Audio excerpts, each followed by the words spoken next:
Londres, febrero de 1983. En una tranquila zona residencial del norte de la ciudad, algo extraño estaba ocurriendo.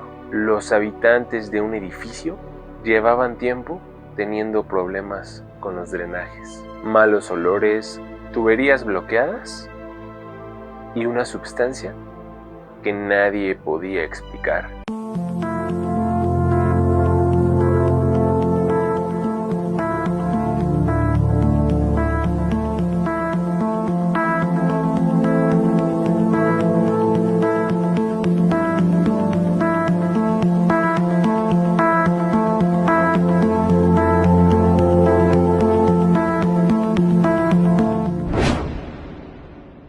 El 8 de febrero, un trabajador acudió al edificio para resolver el problema. Cuando abrió una de las tapas del drenaje, descubrió algo que no debería estar ahí: huesos, restos de tejido humano.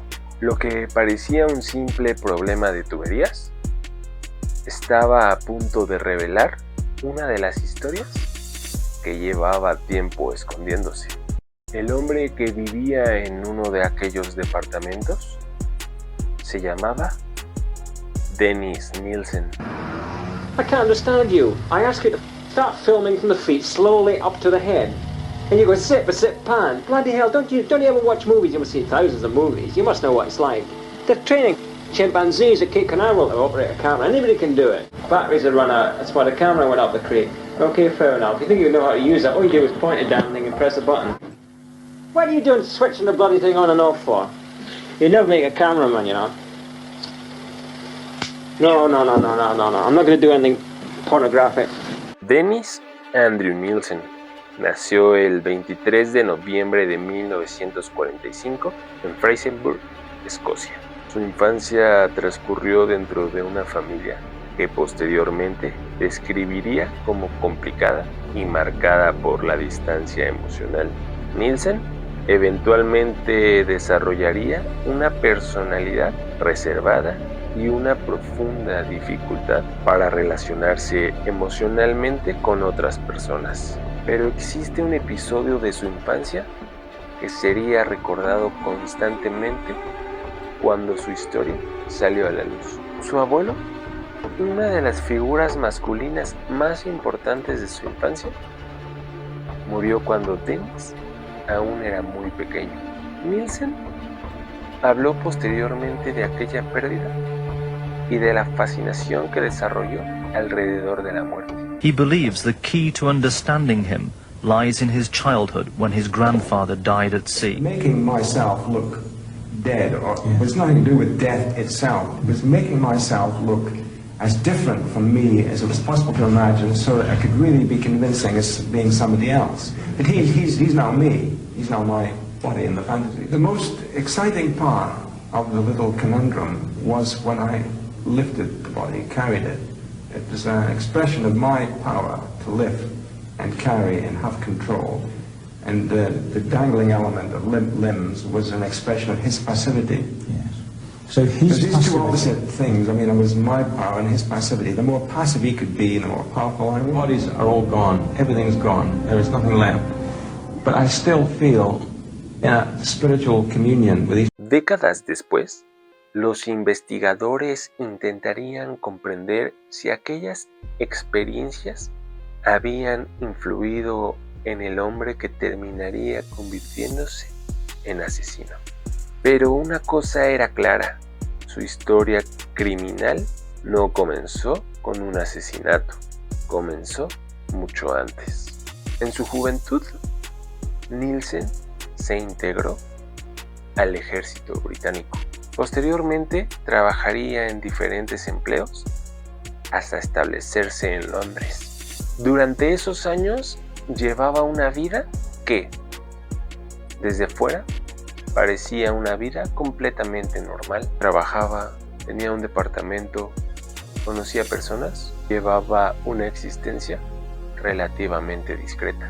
Harassed commuter, harassed London tenant being screwed by the Department of Employment, London Transport, big chain stores, supermarkets.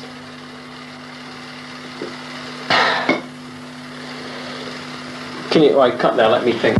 Beer I cannot stand, I got it for free at the bottle party. No. Here's to you, Mrs. Robinson.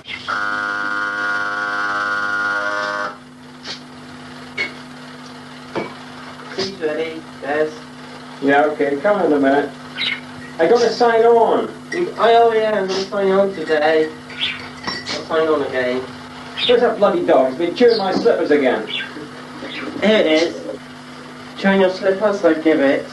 I'll wring its bloody neck if I catch it again. Pero detrás de aquella apariencia había una vida privada que cada vez se ponía más complicada.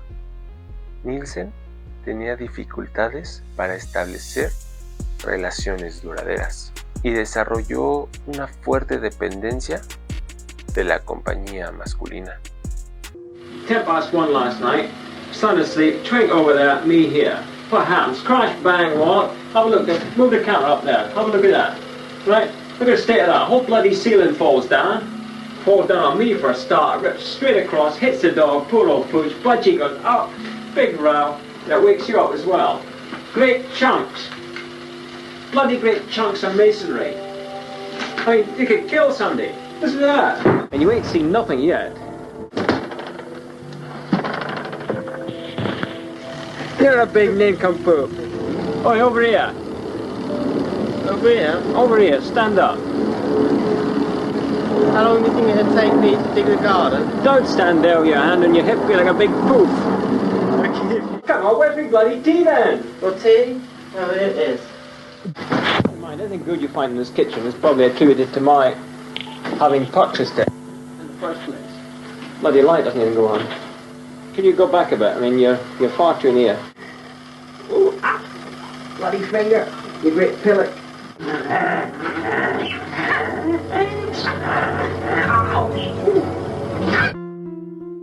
En 1978, Dennis Nielsen vivía en el número 195 de Melrose Avenue, en Kilburn, y ahí comenzaría la etapa más oscura de su vida.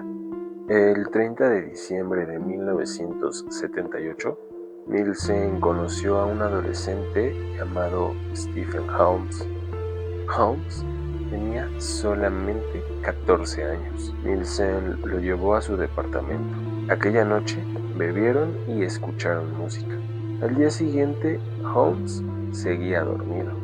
Y entonces Nielsen tomó una decisión que cambiaría para siempre su vida. Lo asesinó. Stephen Holmes fue identificado oficialmente como la primera víctima de Nielsen, muchos años después. Después del asesinato, Nielsen ocultó el cuerpo dentro del departamento y durante los siguientes años comenzó a repetir un patrón. Conocía a hombres en pubs, calles y otros lugares en Londres. Los invitaba a su casa, en algunos casos bebían juntos y posteriormente Nielsen los asesinaba. Told how he liked to wash the bodies and keep them for company, sometimes talking to them and sleeping with them for weeks after the killing. La cantidad exacta de víctimas sigue siendo una de las partes más complejas de su historia. Durante su interrogatorio inicial, Nielsen habló de 15 o 16 víctimas. Posteriormente cambió algunas de sus declaraciones. La cifra que se considera generalmente aceptada es de 12 víctimas confirmadas, aunque durante años se manejó una cifra mayor y Nielsen llegó a confesar 15 asesinatos. Lo aterrador no era solamente que Nielsen asesinara, era que aparentemente había creado una rutina alrededor de sus crímenes. Después de los asesinatos, intentaba ocultar los cuerpos y posteriormente deshacerse de ellos. La ausencia de un vínculo inmediato entre las víctimas y Nielsen dificultó enormemente que la policía pudiera relacionar las desapariciones. Muchas eran personas vulnerables, algunas eran jóvenes sin domicilio estable, otras tenían muy pocos vínculos familiares. They asked me how many there were, and I didn't really know. I just gave them a figure. And because I was cooperating with the police, I decided I'll stick with it. You know? There were three of those victims were invented just to complement the continuity of evidence of the police, because to keep them happy. On a weekend, I would sort of pull out the floorboards, and I found it totally unpleasant, and get blinding drunk, so I could face it, and start the dissection, you know, on the kitchen floor. And I'd go out and be sick outside in the garden, haul the body out onto the floorboards, put it on the sheet, and then cut it out. Durante años, Londres tenía un asesino serial y nadie sabía que estaba ahí. En 1981, Nielsen abandonó Melrose, se mudó a un departamento en el último piso del número 23 de Cranley Gardens, en Muswell Hill, y el cambio de domicilio significó un problema para él. En Melrose Avenue tenía acceso a un jardín. Él aquí pensó que vivir en el último piso lo calmaría, porque no tendría dónde poder enterrar a sus víctimas. Pero como todo buen adicto, volvió a matar. Durante los primeros meses, Nielsen continuó llevando hombres a su departamento. En noviembre de 1981, llegó a intentar matar a un joven estudiante llamado Paul Knox, pero el intento no terminó en asesinato. Meses después, en 1982, volvió a matar. Entre las víctimas de esta etapa estuvieron John Howlett, Archibald Graham Adams, Stephen Sinclair, pero ahora tenía un problema. No podía deshacerse de los cuerpos de la misma manera que antes y comenzó a utilizar otros métodos para ocultar los restos. Esto terminaría provocando precisamente aquello que Nielsen más temía, que alguien descubriera lo que estaba ocurriendo. El 8 de febrero de 1983, los problemas con el desagüe del edificio finalmente llevaron a un trabajador especializado hasta Cranley Gardens. El técnico Michael Catran inspeccionó la tubería y encontró restos humanos. Había huesos y material que parecía tejido humano bloqueando el sistema. Lo que durante meses había desaparecido dentro de aquel edificio estaba empezando a salir por las tuberías. Nielsen comprendió que algo estaba mal.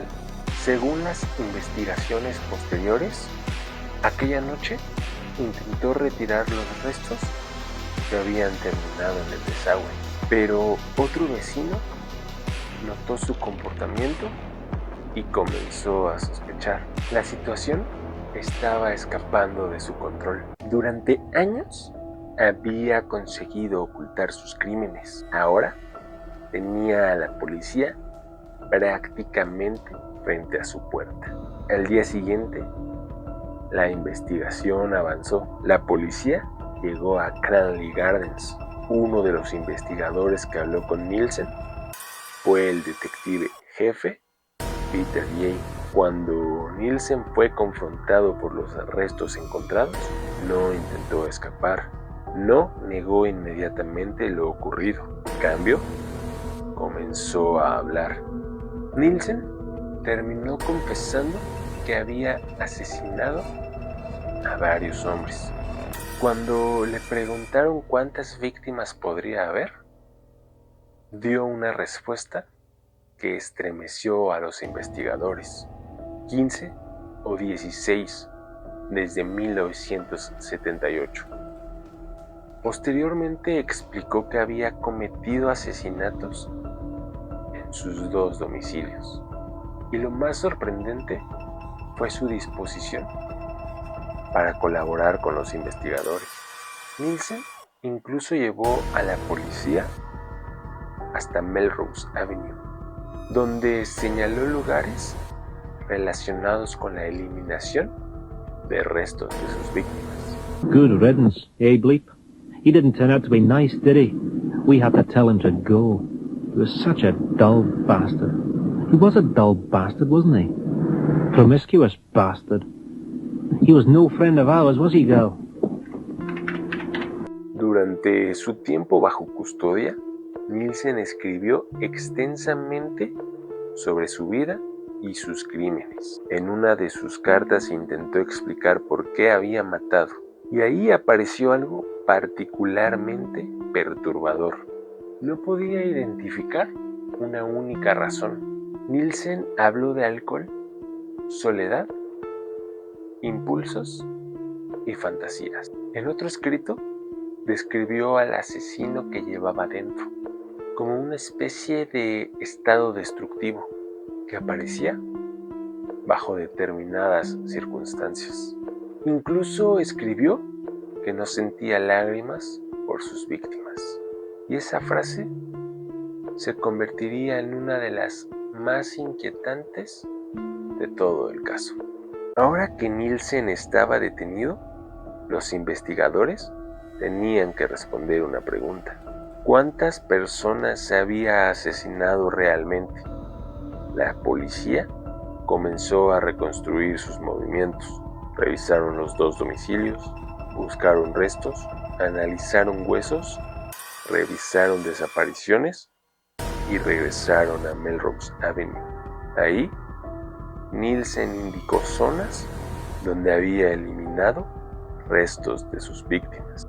El juicio comenzó el 24 de octubre de 1983. Nielsen enfrentó cargos por 6 asesinatos y 2 intentos de asesinato. La discusión principal no era si había matado, la cuestión era su estado mental. La fiscalía sostenía que Nielsen sabía perfectamente lo que hacía y que había actuado deliberadamente. La defensa argumentó que sufría responsabilidad disminuida. El tribunal finalmente lo declaró culpable de los asesinatos por los que estaba siendo juzgado. Nielsen fue condenado a cadena perpetua. Dennis Nielsen murió en prisión el 12 de mayo de 2018, después de pasar décadas encarcelado, pero su caso continúa siendo uno de los más perturbadores de la historia criminal británica, no solamente por el número de víctimas, sino por algo todavía más inquietante. Durante años, Nielsen vivió entre personas normales, trabajaba, caminaba por las mismas calles, entraba a los mismos pubs, saludaba a sus vecinos y regresaba a casa, mientras guardaba un secreto que nadie imaginaba. La historia comenzó con un niño en Escocia, continuó con un hombre aparentemente común en Londres, pasó por 2 domicilios, dejó una serie de víctimas y terminó siendo descubierto por algo tan cotidiano como un desagüe bloqueado. A veces los secretos más grandes están escondidos detrás de una puerta que nadie se atreve a abrir. Esto es El Archivo Obscuro. Te invito a seguirme para más historias perturbadoras e intrigantes. Yo soy Luis Domínguez. Que tengas una espeluznante noche.